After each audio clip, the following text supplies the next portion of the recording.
WNOZ talks with Wynton Marsalis about the new film, Bolden. We have our good friend Wynton Marsalis on the line, the artistic director of Jazz at Lincoln Center, and so much more. Took some time off from his busy day to talk about a new movie that's coming out that he did the soundtrack to. That's right, Bolden. And thanks for taking some time to be with us. Is this Maxx? It is. And Keanna. Keanna, can I trust Keanna? Keanna loves Is Keanna a friend or a foe? She is a friend of our music. I am a friend. What? I am certainly a friend. She is What's going on, Keanna? Hi, Mr. Marsalis. Well, I like your name, Keanna. Thank you. I'm excited to talk to you. We're going to do this together, Maxx and I, because I know y'all are familiar with one another. That's my man. But by the time you get finished talking to me, you're no longer going to be excited about having talked to me. So I hate to ruin the feeling. Go easy on me, okay? Easy. I'm with you. I need you to go easy on me because Maxx is always a judge sitting back there. Hey, man, let me just ask you a question. Are you singing on this Bolden album? Yeah, on some of it. I was looking at the credits and I don't see your name on the credits for singing. Well, I didn't sing a real piece. I just was singing on that song called All the Whores Go Crazy About the Way I Ride. I was just singing stuff like, About the Way I Ride. Yeah, that's wow. I love I was this just record. doing like street hollers and stuff like we did when we was growing up, you know. Cool. Right. I wasn't really singing. I wasn't. Oh, you sounded pretty good there. I was like, wait a minute, hold up. The only thing that counts is what Keanna thinks about how it sounds. That is Because true. you biased.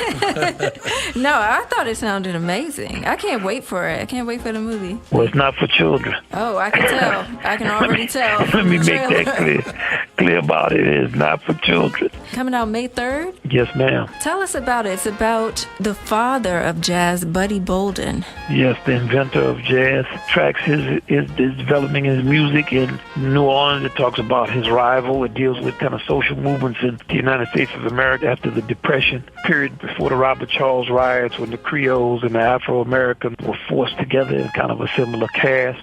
It deals with Bolden losing his mind. He had a reign of 7 to 10 years, probably 1897, 98 to 1907. He lost his mind. He was committed to an insane asylum till he died. And talks about his brilliance inventing jazz, the things that he put together to create the sound, and the concept that we still practice today. Well, how did you get involved with this project, Wynton? The filmmaker, Dan Pritzker, called me. It was just an idea then. He talked about the type of film he wanted to make. He said it would be mythical. It was not like a biopic. It was just a vision of Bolden and his place in the pantheon of the American arts. It deals with America and the different dynamics that we have in a harmony through conflict, the struggles and challenges that we still face, and things that Bolden could give us insight into things about ourselves. And I agree with his vision of it, and I agreed to work with him. And it was a great pleasure for me to work with him. He's very direct when he speaks and with the things that he wants, and I enjoyed talking with him and working with him.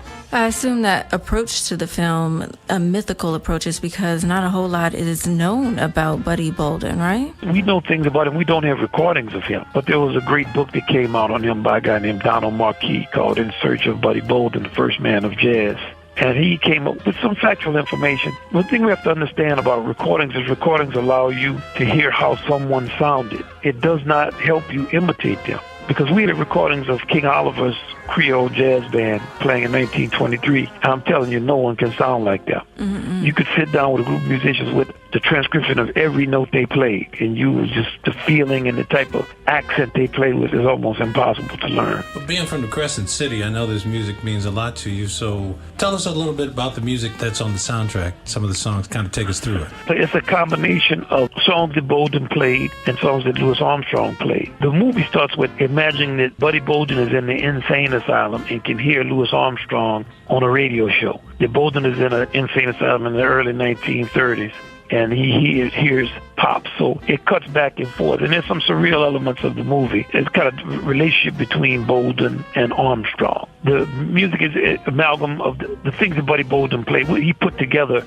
a diversity of material. You know, everything comes out of integration. Like a person is born the integration of two people. And the more diversity you have in your gene pool, probably the healthier your kid will be. And that's why the noble family struggled so much when they were all intermarrying. And with Bolden, he took the sophistication of marches, light opera arias, and ragtime, and he matched it with the charm of popular music, popular songs, things like Home Sweet Home, every American would know at that time, with the feeling and the depth of the sanctified church, the country blues, and kind of low-down, dirty songs that you would cover people's ears when people sang it. Bolden put all of that together, so he could take you from the Saturday night slow drag to the Sunday morning meeting with 5 notes. Talk a little bit about the cast of the movie. You've got Gary Carr playing Bolden himself. You got Yaya DaCosta, who plays his wife. How was it for you? Were you involved much on the set as the movie was actually being made, or were you just on the studio side? No, I was just on the studio side. I think Gary did a fantastic job, though, with his fingering, and so did Reno Wilson, who's playing young Louis Armstrong. Did you help coach in that way? No, I didn't. He's in New Orleans. There's a lot of musicians who participated in. I was actually shocked when I saw how well they did with those fingerings. Like, they got almost every fingering exactly right. It's kind of funny to see. There's a lot of notes in the movie. Another thing I loved about the movie is just Dan Pritzker is a musician, so he was not afraid of the music. The music in the place is very seldom put in, even in a movie about musicians. The feeling always is, let's figure out how to not have the music play and cover it up with plots and not let it speak. Whereas in this movie, the music is like another character in the movie. I can't wait for it to come out. It's coming out May 3rd. What do you have planned for the release? I don't know, having a good time. I got to check with Madeline to see what I have planned. Watch I never party know what's going on. Red carpet events. I don't. I'm very humble. Nobody wants to see me on the red carpet. Oh, come on. You're a legend. I just stay in the studio. I deal with my horn. So, Wynton, this project is on Blue Engine Records. Tell us about the label and tell us about some of the other things that you're doing.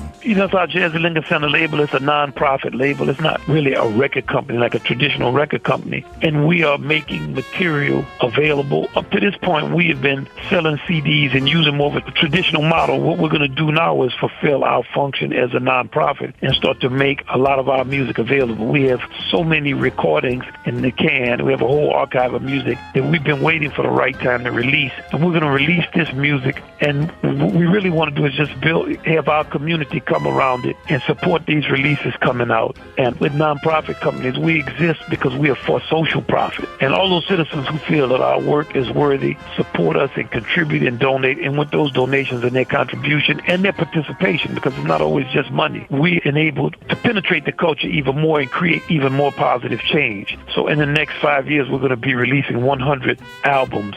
It's not CDs. A lot of them will be electronic releases, but it's a lot of material, and all of it is going to be, it's not like a dump where we just dump in our archives. We are editing and mixing every record. We're taking maximum care with everything. And these are the first 2 of the 100 that we put out. First, Betty Carter, The Music Never Stops. And she was such a champion of jazz at Lincoln Center and such a genius, as you know. Her record is out now. I suggest people check it out. And if people like the recordings of what they're doing, go to jazz.org and activate that thing that says, I want to support jazz at Lincoln Center in a diversity of ways. Cash is only one of those ways. I guess you don't have time for red carpets. You got 100 releases coming out. Oh, yeah. I'm telling you, I'm dedicated to it in a way that I can't describe. It's like the culmination of everything that I've tried to do. Playing music, and for our institution, it's very important because we're going to let our music speak.